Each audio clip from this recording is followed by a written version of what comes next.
मुंबई एक ऐसा शहर जो कभी नहीं सोता। यहाँ रात भी दिन जैसी ही होती है, लेकिन मुंबई के बाहर कुछ सड़कें ऐसी हैं जहाँ रात के बाद सिर्फ अंधेरा ही चलता है। ये कहानी उसी अंधेरे की है। ये कहानी है एक ट्रक ड्राइवर की जो अपनी आखिरी रात कभी भूल नहीं पाया।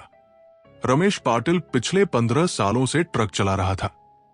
मुंबई से नवी मुंबई, नवी मुंबई से वसई और वसई से विरार तक हर रास्ता उसे याद था।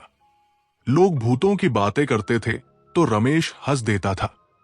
वो कहता था, डर सड़क पर नहीं होता, डर दिमाग में होता है।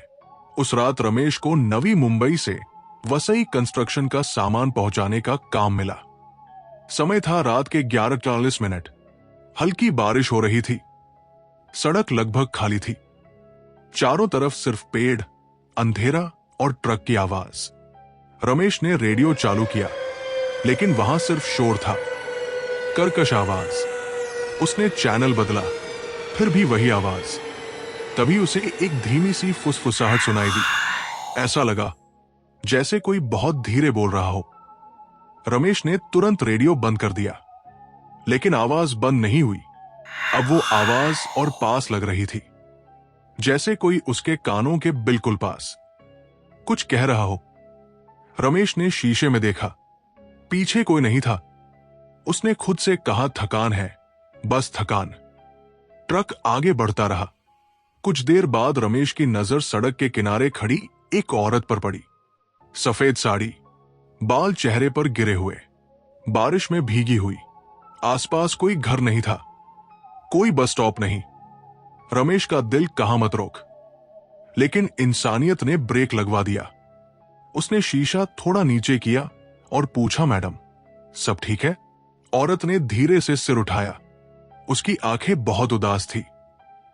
उसने धीमी आवाज में कहा, मुझे थोड़ा आगे छोड़ दीजिए। रमेश ने एक पल सोचा और दरवाजा खोल दिया। जैसे ही औरत ट्रक में बैठी, अंदर की हवा अचानक ठंडी हो गई। शीशों पर धुंध जम गई। औरत चुपचाप सामने देखती रही। उसके बालों से पानी टपक रहा था, लेकिन ट्रक का फर्श सूखा था। रमेश को अजीब सा लगा। उसने पूछा, कहाँ छोड़ना है? काफी देर बाद औरत बोली, बस गाड़ी चलाते रहो। उसकी आवाज खाली लग रही थी, जैसे उसमें जान ही न हो। कुछ मिनट तक सन्नाटा रहा। फिर रमेश ने फिर से वही आवाज सुनी, फुसफुसाहट। इस बार वो रेडियो से नहीं थी। वो आवाज सीधे उसके कानों के पास थी। उसने साइड मिरर में देखा, पीछे ट्रक खाली था।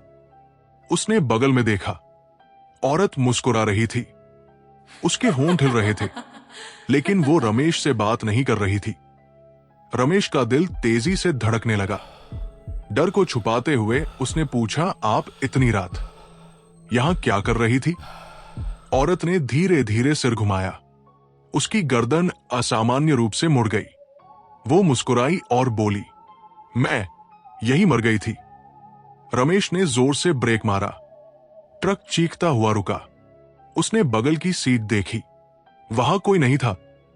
सीट खाली थी, लेकिन बहुत ठंडी। रमेश घबरा गया। उसने इंजन स्टार्ट करने की कोशिश की। इंजन नहीं चला। हेडलाइट झपकने लगी। तभी उसने सामने के शीशे में देखा। वो औरत सड़क पर खड़ी थी। उसके पैर जमीन को छू नहीं रहे थे। उसका मुंह असामान्य रूप से खुला था। फुसफुसाहट अब चीख बन चुकी थी। अचानक ट्रक अपने आप आगे बढ़ा। एक जोरदार टक्कर हुई और फिर सब कुछ अंधेरा। सुबह गांव वालों ने एक ट्रक को पेड़ से टकराया पाया। रमेश अंदर था, मरा हुआ। उसकी आंखें खुली हुई थी, चेहरे पर डर जमी हुई थी। पुलिस ने कहा, थकान की वजह से एक्सीडेंट हुआ, लेकिन एक बात किसी को समझ नहीं आई।